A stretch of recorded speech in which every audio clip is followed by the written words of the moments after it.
Most people completely misunderstand what it actually takes to register a company in Mauritania, and because of that misunderstanding, they either ignore one of the most strategically positioned but least competitive business environments in West Africa, or they try to enter without preparation and get stuck in delays, unclear procedures, and administrative steps they never expect.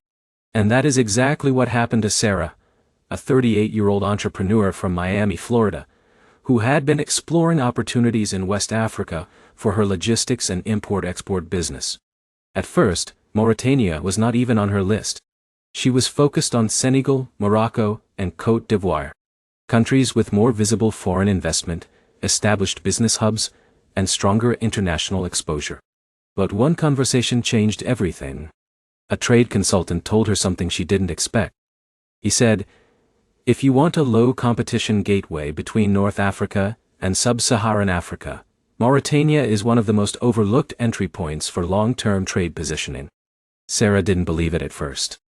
Mauritania sounded unfamiliar, remote, and difficult to navigate. But what she didn't realize was something important.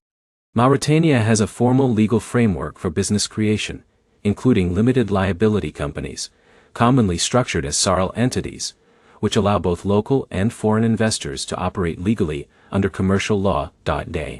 And that is where the real journey begins. Because Sarah assumed registering a company would be simple. Fill out forms, submit documents, and receive approval. But what she discovered instead was a structured process involving business registration at the commercial registry, tax registration, potential investment authorization, depending on ownership structure, and banking compliance steps that must be completed in sequence. And here's where things get interesting. Because in Mauritania, the challenge is not complexity alone. It is order. But before we break it down step by step, you need to understand something critical. An LLC in Mauritania, commonly known as a SARL, is a legal entity that allows limited liability protection, meaning your personal assets are separate from your company obligations. It allows you to operate commercially, hire employees, open bank accounts, and engage in legal trade activities. However, foreign investors may need additional approvals depending on the sector, especially in industries like mining, fishing, import-export, and telecommunications, which are economically significant in Mauritania. Now, let's go back to Sarah's journey. She arrives in Nouakchott, the capital city, expecting a straightforward process. She meets a local advisor named Daniel, a Mauritanian business consultant who has helped multiple foreign entrepreneurs establish companies in the country. And the first thing he tells her immediately reframes everything. He says, "In Mauritania, company registration is not one action. It is a sequence of legal steps that must be completed in the correct order." Sarah thinks she understands, but she doesn't fully grasp the importance yet. Because the first step is not paperwork. It is structuring your business activity. And here's the problem most people run into immediately. They try to register a company before clearly defining what they are doing in a way that matches local legal classifications. But in Mauritania, your business activity determines your registration category, tax obligations, and sometimes even whether additional approvals are required. So Daniel asks Sarah a simple question. What exactly is your business model in Mauritania? She replies, import and distribution of consumer goods across West Africa. And he immediately pauses. Because that is too broad. And this is where many applications begin to slow down or require revision. So he helps her refine it into something more precise, wholesale import, and regional distribution of packaged consumer goods. That refinement becomes the foundation of everything that follows. But here's where things get even more important. Because once your business activity is defined, the next step is name reservation. In Mauritania, company names must be approved through the commercial registry system. The name must be unique, compliant, and not misleading. Sarah submits 3 proposed names. 2 are rejected due to similarity with existing companies. The third is accepted after slight modification. And this is where Daniel gives her a critical insight. He says, in Mauritania, naming is not branding first. It is legal compliance first. That means your company name must pass regulatory approval before it becomes a marketing identity. And once your name is approved, you move into document preparation. This is where the process becomes more detailed and technical. Because now you must prepare your company statutes, shareholder structure, capital declaration, and registered address documentation. And this is where Michael, another entrepreneur from Texas, nearly gave up entirely. Michael attempted to register a consulting business without understanding that Mauritania requires properly drafted legal statutes, aligned with OHADA-style commercial principles used across many West African countries. He assumed a simple template would work. But his application was returned. Why? Because Mauritania requires legally structured documentation that reflects accurate governance, capital structure, and shareholder roles.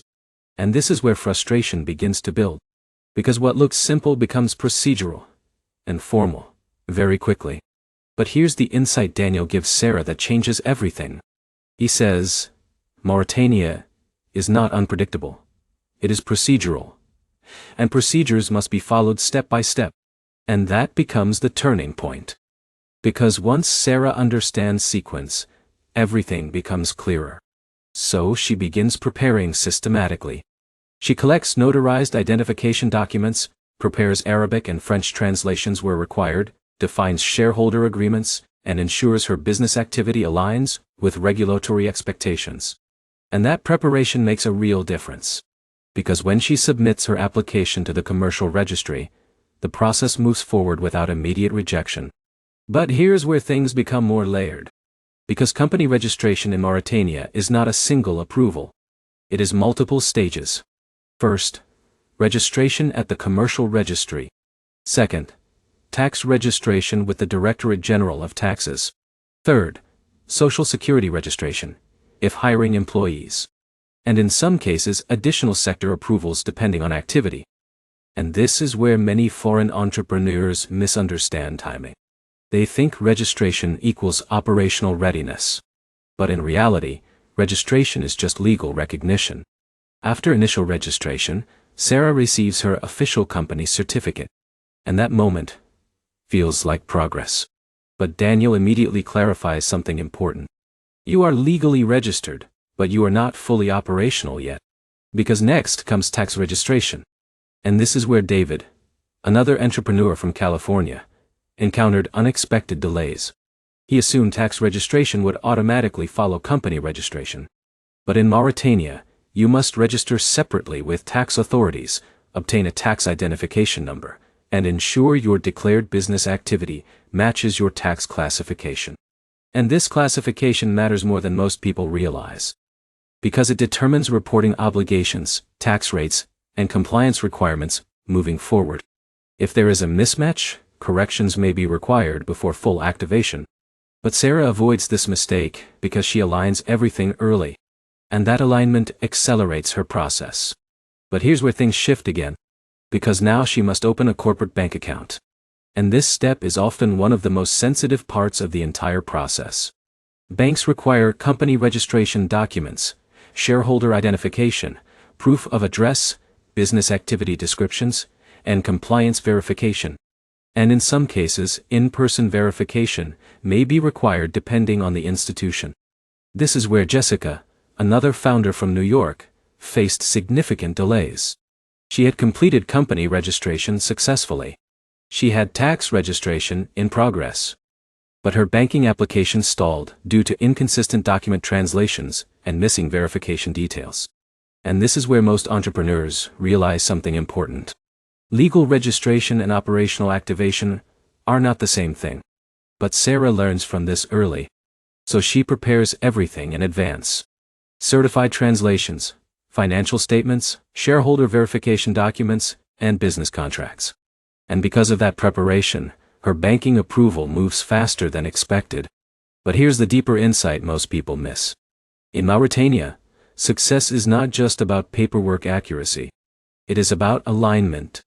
Alignment between business activity, legal structure, tax classification, and banking documentation. When those elements align, the system functions smoothly. When they do not, delays occur. And that is the real lesson here. Because when you zoom out, registering an LLC in Mauritania is not just bureaucracy. It is a structured system designed to ensure clarity, legitimacy, and compliance across all stages of business formation. And once you understand that structure, everything becomes more predictable. Zara is no longer guessing. She is operating with clarity and control. And that shift changes her entire experience. But here's a curiosity loop most people never think about. Because Mauritania sits at a unique geographic intersection between North Africa and West Africa, making it strategically positioned for trade routes involving mining exports, fishing industries, and cross-border logistics. And businesses that enter early and structure correctly can position themselves for long-term regional opportunities. But only if they set up properly from the beginning. Because mistakes in early registration can limit future expansion possibilities. So let's bring everything together clearly. First, you define your business activity precisely according to legal classification standards. Second, you reserve a compliant company name through the commercial registry. Third, you prepare legally structured incorporation documents, including shareholder agreements and capital declarations. Fourth, you complete registration and obtain your company certificate. Fifth, you register for tax identification and compliance. And finally, you open a corporate bank account to activate operations. Each step builds on the previous one. And skipping or misordering even one step creates delays or complications. But when done correctly, the system becomes logical and manageable. And here is the final insight that ties everything together. Most people think registering a company in Mauritania is about dealing with bureaucracy. But in reality, it is about understanding structure and sequence. Once you understand sequence, you gain control. And once you gain control, international business becomes predictable instead of overwhelming. Zara, Michael, David, and Jessica all started with uncertainty. But the ones who succeeded were those who prepared carefully and followed the process step by step. And that is the real takeaway. Mauritania is not a difficult place to register a company. It is a structured place with a defined legal system. And structured systems reward preparation, clarity, and patience. So if you are considering registering an LLC in Mauritania, the real question is not whether it is possible. It is whether you are ready to follow each step in the correct order, without skipping what matters. Because once you do, you will realize something powerful. Global opportunity is not chaos. It is structure. And when you understand structure, you can navigate opportunities most people will never even attempt. And if you found this guide helpful and want more deep breakdowns of international company formation and global business strategy, make sure to subscribe to the channel. Because the next guide might completely change how you see global opportunity.